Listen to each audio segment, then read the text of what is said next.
We are here at the Regal Theater, Union Square in New York City. And joining me right now is the cast of the highly anticipated new movie, One Battle After Another, which is in theaters and IMAX this Friday. Please welcome Leonardo DiCaprio, Tiana Taylor, Regina Hall, and Benicio del Toro. Welcome. I love that we're doing it in the theater because I think this is a movie that you have to see in a theater. It was one of the most insane, greatest movies I've ever seen. Oh, it was thank so you. fun. Why do you think people need to see this in a theater? I think it's an original concept that Paul specifically designed for the theatrical experience. It's shot in VistaVision, from the locations to the music. I mean, people are always sort of hungry for this kind of original material, and this is the film to experience in a theater with people, you know. It's specifically designed for that. I read somewhere that Spielberg got a screening of it and then saw it 3 times. Yeah. I can't wait to go back and see it again.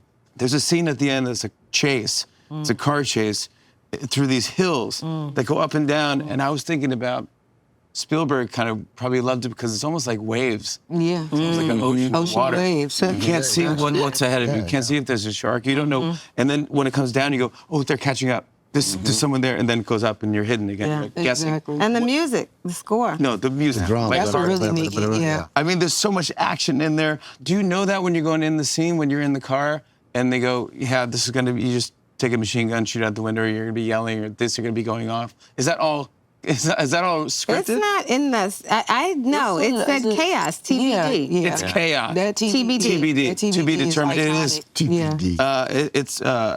it's humor in there as well, but it's got every single thing, the most beautiful scenes and memorable scenes. You know, Sean Penn is on a different level and doing this character that is going to be talked about. You, who I know, I'm frightened. You scared me, but those scenes were frightening. You too, Regina. I'm like, I was sweet. no, but you were in the mix. I mean, I was, but she always made it go left. Like we were in it. We agreed. The drama. Yes. Yes. Cardi, Yes. Perfect you were the timing. drama. Am I the Am I the drama? drama? Exactly. Am I? Are Yes. they the drama? It was so. We have to ask Cardi. Are you the You were the drama? drama. No, you're the drama. But there's so much action and stuff like that in the movie. But at the end, you're going there going like, oh yeah, I just hope that this family gets to see each other again. Did you guys know each other before this? Yeah. Where did you first meet? We met at Diana Ross party. No. Yeah, this was like years ago. And I go had to like Diana this Ross party. long, luxurious wig. You did. And Diana was performing. And, yeah. You Oh, the did. wig was No, red. Leo, I mean, it was Diana. Diana's party. Yeah. It's crazy because I get so nervous with Miss Diana. Actually, she was at his recent birthday. I don't want to say the age. I don't know if I'm allowed to say the age. But she was at his most recent birthday. You say the age. Leo's most recent birthday. TBD. TBD, right? TBD to be determined. And I remember. He told me she was going to be there, and I changed my whole outfit. I said, oh, Miss Diana. Oh, you did. Yeah, so I get a 'Cause you theme wanted when I know to- I'm going to yeah, meet her. that makes sense. So when we first met, that's a full circle moment, because when we first met, it was at Miss Diana's birthday. And I had on this Diana Ross kind of dress, and I had the hair. And I was like living when she was performing. I might have hit him with my hair. I either bumped him or like hit him with the hair, and I turned around, he was like, and I looked at him, I was like, and we just started chewing this invisible gum, and we never stopped. Like, to this day, we still do it. It's Wait, did so you crazy. speak or did you just look and chew? I mean, we eventually spoke. You but did, the fact that eventually. that's your first encounter with, Yeah. with Leonardo DiCaprio, as funny as it was, and it's like, I already play so much. Did so you it's know like, that Tiana was going to be cast in this? Paul was talking about it, and I was like, okay, she's going to bring the heat. You know, this character needed to have an element of improvisation to it, and craziness and wildness. And Yeah. You don't know where you're going to go. she's incredible in this movie. Thank you. Incredible. Benicio, have you worked with Paul Thomas Anderson? I worked with Paul in Inherent Vice. I just did one day and on that film. How did he pitch you the character for this movie? Well, he called me up, and you know, Paul calls you up, and you already say yes. So I said, you know, tell me about the character. He sent me a picture of a poster of a tiger dressed in judo kimono, and that's my character. And I think, you know, Like a cartoon emotionally, I tiger? kind of like understood it in a way. You know, a tiger, you know, is, you know, he kind of stays cool under heat. You know. A cartoon tiger or a real No, tiger? it looked like a real tiger. It looked like a real with tiger. with a kimono. But I mean- it was actually a part of the set decoration. It was on the dojo of my character. Yeah. That my character works at. One of the coolest characters in the history of cinema. I agree with you. Like we're just going. That's the best friend that you want to have. A best friend. Is best Sergio. friend, yeah. And you are not an action star in this movie. You are a guy who does not know how to jump from building to No, he building. does not. But that's what makes it perfect. You're like, you need someone who's going to say, and you go, I have no idea where anything's going to go. I just love that Paul set up this idea of this revolutionary 16 years later raising a daughter that's paranoid. What does he do? He sits home and he smokes pot and he watches old revolutionary movies. Yeah. And then he's pushed into this political espionage action thriller that he doesn't have any of the answers for it, and he makes all the wrong decisions. And he doesn't land any of the stunts. And I was like, wow, that's a pretty original concept. The casting was unbelievable. Chase Infinity, holy mackerel, her life is going to change. Where did she come from? This is her first big deal? I mean, you were a part of that process. It was like many, many, many months of not. It wasn't an audition. It was like chemistry reads, working through the characters, because we knew she was the heart and soul of the movie. And if you didn't care about getting this girl back, the whole movie was gonna fall on its face. So he found this gem of an actress. She was actually the last girl we read with, and the other ones were good. Yeah. But she came in. Yeah. Just had something. She's an amazing talent. She's gonna have an amazing future. Yeah. How do we set up the movie for everybody? I'd say it's a very topical Very topical. Yeah. espionage thriller with a hell of a lot of comedy. I mean, there's satire in it, and it's a lot of fun. And a lot of great twists and cast. turns. And a- Yes, it's the greatest. Yeah, bravo. I want to show a clip. Here's a scene from one battle after another. Take a look.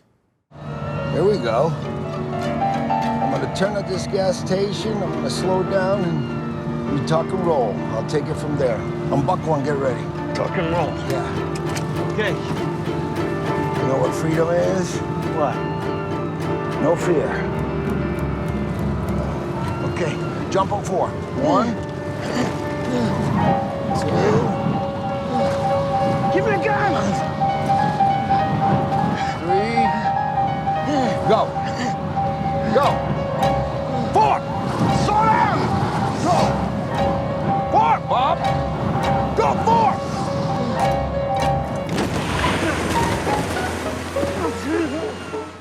Thank you guys so much for doing this. And you. congratulations again. I appreciate it. Thank Yeah. you. How about leaving? I'm going to watch it right now. Turn it on, turn it on, turn it on. Outstanding. Oh, they love you. We love you. Sean Penn, welcome to the show, pal. Do you like coming back to New York City? Do you remember you moved here when you first started your acting career, didn't you? Yeah. I don't know if this is true of everyone. I suspect for most. Walking out here is disorienting. Okay. And you know that viral video, the kid is just a small kid and he's just gone and he'd gotten to the dentist and had that happy gas. Yes, of course, yeah. Is it always gonna be like this? And in particular, the reason I bring this up is that a guillotine? No, we don't have a Is guillotine. that I found, I want to get this over with, it'll be fast. No, take your time. We don't. But I found this in the dressing room, and I just thought I'd get it out of the way because Okay. you know, it's got brevity, I suppose. It was to the FCC. It was just this. Yeah, thank you. I left that in there, or a friend of mine did, yeah. Lastly, just I know it's been said, but it bears repeating. And since I'm here, I feel obligated. That documentary, Summer of Soul, for anybody who hasn't seen it, is a effing masterpiece. Yeah, that is Questlove. Maybe that's Sean Penn. Hey, man. Okay, Yeah. I'm done with my opinions. Have you What seen do you any want of to talk my about? films or anything? Huh? Have you seen any of my films? I'm a big fan of you. I am. I don't know how you muster this stuff every night. It's incredible. No, you're the best. But is it odd walking out? Does it feel odd? Because I know you're one of the best actors, but can't you just walk out and act like this is a scene? I don't know if it was the 2 tabs of acid. Never mind, it's kicking in. Sean, there's a lot of information on the internet about everybody. A lot of it is wrong, but some of it is true. And I just thought it'd be kind of fun if maybe I ran through a couple of Sean Penn rumors, and you can tell me which ones are true, which ones are false, if you don't mind. How about this one? You once sparred with Bob Dylan. More than once. Tell me about this. Where was it? Bob Dylan, turns out, is a student of boxing. And I had a 16-foot punching ring at my house, and I was friendly with his son. And at some point, Jesse, his son, said to me, you know, my dad would like to spar. And he would, sorry, Bob, if I'm talking out of school, but he would show up every morning. It went on for about a month. I think about 7, 8 o'clock in the morning with his hoodie on and about 6 bull mastiffs coming out of a VW van. And there wasn't a lot of conversation. It was kind of like, good, and we'd spar. Wow. I would pay anything to watch Sean Penn and Bob Dylan spar. It's fascinating. I thought you were going to say that's not true. All right, at one point, how about this? At one point, you wanted to be a stand-up comedian. No, at one point I wanted to challenge myself to try the terror of stand-up. And I did, and it was a terror. And it damaged the people in the audience. No, I did not. That's not true. But you're funny. You know funny. Okay. Okay. All right, not for you. All right, how about this one? You heard Bruce Springsteen's Nebraska album before any other human being on the planet. Okay, what's true is that I heard it very early on because I was engaged to be married to a wonderful, beautiful young woman who happened to be his little sister, Pam. And so I wasn't I wasn't like a concert goer. Even today, I go, but it's a lot of people, and it never, not to do with public personality or something. Just not your thing. With that. But I heard a lot about him, but I didn't really know a lot. And then I got that he had sent her what I suppose was a demo, and I heard that record, and it was sort of life-changing, and it led to the first movie I directed 8 years later, because one of the songs on it was the, full and total, the experience I had listening to the song Highway Patrolman on that record was what became a movie called The Indian Runner that I made. Fantastic, absolutely. Give it up. Yeah, it's great. Isn't it wild that you put that much time into a thing, and a lot of people just see the movie, they go, oh, that's cool. And you go, you know what, that took me 8 years to write and think of and figure out and direct and pull it together and get money for it. And it's a lot of work. Yeah, and if it gets more reaction than that, it's great. But at the same time, there was a thing Orson Welles said. I used to go to the Reader's Guide of Periodical Literature. That's something, look it up if you're young. But that was our internet, right? And I look in theater magazines. And there's a great quote from Orson Welles about the theater, about the live theater. And he said, acting in theater is like carving in snow. And so sometimes you have a movie that, if you're lucky enough, that sort of lasts in the public imagination. And a lot of times, especially now with the amount of content and so on, it's hard for something to be, let's say, indelible. But I think that the magic you're looking for is that moment you get to carve in snow. And so that's okay too. Yeah, you're taking both. I mean, let's segue into one battle after another. This is some good carving right here, but let me tell you something. Wow, you carved the snow. You carved some snow in this one, but this is something. I'm on the edge of my seat the whole time, I didn't. The soundtrack is awesome as well, by the way. Johnny Greenwood, who was from Radiohead, did the soundtrack. Paul Thomas Anderson directed this. You are frightening. You are funny sometimes. You are scary. You're confident.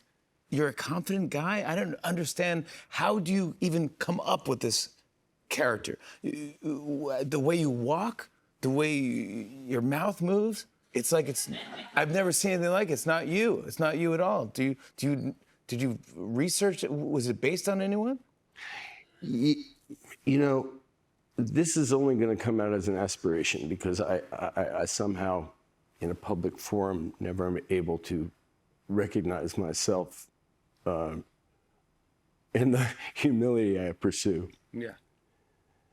This feels like, you know, when you're listening to an interview with, let's say, a member of the military who's, let's say, a special operator, done something extraordinary. And I'm not talking, forget, like, for the moment, we'll shelve the context of what policy it was serving. Yep. And that person someone will try to acknowledge that person for it. And when they say, I was doing my job, you get moved because they mean it. And this was one of those scripts, and you said Paul Thomas Anderson. Yeah. Everything in that movie, everything, his words and direction and the music he chose, the other actors he chose, made us do what we did, gave us that like a gift. Wow. And we all felt that at once. And you know, it's rare because a lot of times you have to, try to improve things. And sometimes you do and sometimes you don't. But here it was like you get delivered a piece of music and you just got to find its rhythm and hum along with it. How do we set up the film, or should we set it up to? You know, I read that script, and I've been militant about this since the first time I read it was like that's the first time I got to see the movie, and I just won't talk about like the movie because I'd be stealing the surprise that I got. Yeah, I agree. I agree. There's so many surprises and so many things that I don't. Yeah, I totally agree. Oh my God, we're twinsies. Yeah. No, but I'm saying I agree with you. So let's just watch this clip. Here's Sean Penn as Colonel Lockjaw in One Battle After Another, out this weekend. Dad ever mention Steve Lockjaw? Yeah. What'd he tell you? Ass. He's been after us for years. I wanted to protect you. Men, let's do what we do. I'll be seeing you very soon. Come on. Sean Penn, everybody. One Battle After Another hits theaters and IMAX this Friday. Welcome, welcome, welcome to the show. And Gosh, thanks for having me. this is your late night debut. It is. I'm honored. Thank you for being here. Thank you for having me. Congrats on everything. One Battle After Another. You're in the #1 movie, and you're getting rave reviews. There's Oscar buzz for you. How is all of this feeling? I mean, it's really crazy to think that I'm so happy it's getting so much positive response because the project is so special to me, so special to Paul Thomas Anderson, everybody else who was involved, and I've just been feeling so much love from everybody. So thank you all for watching please. the movie. I mean, this is your first big thing. Yeah. I mean, now that it's out, have you thought about maybe going and seeing it in a theater and seeing it with just the people and the public? I have. I went and You saw did it. it? I went and saw it with 3 of my best friends, like right after we wrapped the press tour. And I went to my local theater in Chicago, the Music Box, and then I saw it in 70mm there with my 3 best friends. And Did anyone recognize you? Not until like very, very at the end, and I was leaving, but then people were coming up to me and they were like, "You're not the girl in the movie, are you?" And I was like, no, I am. And they were like, "Oh my God, what?" Yeah, you're like, no, I'm just a super fan of her, and I look and dress exactly like her. Yeah. I also saw you posted. Someone sent you flowers, gorgeous flowers, by the way. And can we say who sent these to you? Zendaya sent them to me. I mean, what? What did that mean? What did that mean to you? Come Like on. literally, even looking at it now and thinking about it, I love her so much, and it makes me tear up thinking about it because I was so happy and I was so grateful, and then I got to see her and thank her in person a couple days ago at the Louis Vuitton show in Paris, and I was like, I'm just such a massive fan, and I've been watching you since I was 10. So like I Were you send really? you so yes, I've been watching her since Shake It Up. So like. Like, I was freaking out, and like getting to meet her in person, I was like, oh my God, this is so insane. Did you tell her that? You've been watching? I had to walk away too soon because I was like, I'm gonna start crying in front of Zendaya if I stay. Yeah. Well, she might see it now. But this is your first movie role, and it's a Paul Thomas Anderson movie. I know. I mean, he's the best. He's so is. fun. What do you remember about getting cast? Oh my gosh, it was a long audition process. I actually did my first audition via self-tape while I was shooting my first TV show, Presumed Innocent.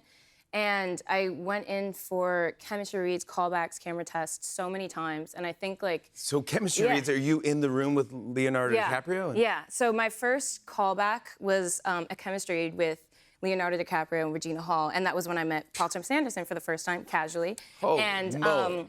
I would have been so nervous. Are you kidding me? I wouldn't have ever even done that. Yeah, it was really crazy. And like I remember like right before I went in, I was like, okay, I'm gonna see some faces that I know, and I'm not gonna let that faze me, and I'm gonna make sure that I'm showing up for myself and being a great scene partner more than anything. So you can't even talk to Zendaya. I mean, how are you gonna do this and act in a movie with these people, these legends, and Paul Thomas? But you nailed it. I talked to the cast. I talked to Leo, and he was like, "Oh, once we had a chemistry, we knew it was her. She was amazing." It means so much. They read with a bunch of actresses, and you just clicked with everybody. And worked with Paul. How was Paul Thomas Anderson? Oh my gosh, working with him was like, I feel like every actor's dream. He just lets you play and he trusts you and I trust him and he creates such a safe environment for all of us to work freely. And he's such a wonderful collaborator, so I'm so grateful to have worked with him. And Sean Penn? Yeah. You have some intense scenes. Yeah. Sean Penn is phenomenal as well. Everybody's great in this movie. But Sean Penn is like he's kind of a general and he's got a weird chin. And he walks weird, but then he gets. I don't want to. Then PTSD. Am I scaring you? Because you get in some crazy scenes. Did you meet him before you did the scenes with him? No, you got to know him? I didn't actually meet him until we had our first day on camera together. Which my first day on camera with him was a scene where we like get into a little bit of a scuffle in the sand, and I end up flipping him. So that was my first. That's your first time That was meeting. my first day meeting Sean Penn. Was that planned, you think, by Paul Thomas Anderson? Like, don't meet him? It is part of his plan. Like, there was a couple other people that I didn't get to meet until later on in production, like Teyana. Like, I didn't get to meet Teyana Taylor until She's much later great on. in this movie, too. So fantastic. And I know her. She's one of the nicest people. And I know. She's frightening in this movie. She is so cool in She's the movie. really cool, yeah. So I was like, yo, you scared me, man. It was like, it's so fantastic. And then seeing you in the theater, everyone was like, who is that girl? You were just unbelievable. You jump right off the screen, Thank and you so you're a much. star, bud. Thank you. For anyone who hasn't seen One Battle After Another, how do we set it up for anyone? Oh my gosh. I feel like it's a movie that you can't really encapsulate in words because I don't want to put it in a box because the biggest disservice to do to the movie is put it in a box. But short synopsis is it follows a ex-revolutionary named Bob Ferguson who's played by Leonardo DiCaprio. And He's brilliant, too. Amazing, so amazing. You can't take your eyes off him. And you're pretty much like watching him see his past catch up with him. And my character, Willa Ferguson, gets kidnapped. And he pretty much goes on this excursion to go get her back. But that's like a very, Great way to describe it. Thank but you, it's the thank most you. tense. You're on the edge of your seat. Yes. It is exciting. It's thrilling. I'm like, that soundtrack, by the way. It's amazing. The soundtrack gives you a heart attack. No, for real. Like, it's you're in the theater, it's like- this piano jazz. Yes, I was like, I can't take entire it. I time. can't take it anymore. What's gonna happen? And the last scene. Oh, anyway, I don't want to spoil it. But wow, it's great. All right, well, you're phenomenal in this, Thank you and so thank you for much. coming on the show. Oh my God, Congrats thank you on for all the having great me. buzz. I Thank want to show a you. clip. Here's Chase Infinity in One Battle After Another. Take a look. Come on, baby, say it back to me. Green Acres, Beverly Hillbillies, Hooterville Junction. Will no longer be so goddamn relevant. And women will not care if Dick finally got down with Jane on Search for Tomorrow. Because black people will be in the streets. Looking for a brighter day. The revolution will not be televised. My dad said if anyone said that to me to trust him with my life. All right now you need to. Because you're in trouble, Willa. All right, now there's an SOS signal out. I am here to help, but we have to leave here right away. What? Yes! Chase Infinity, everybody. One Battle After Another is in theaters and IMAX now.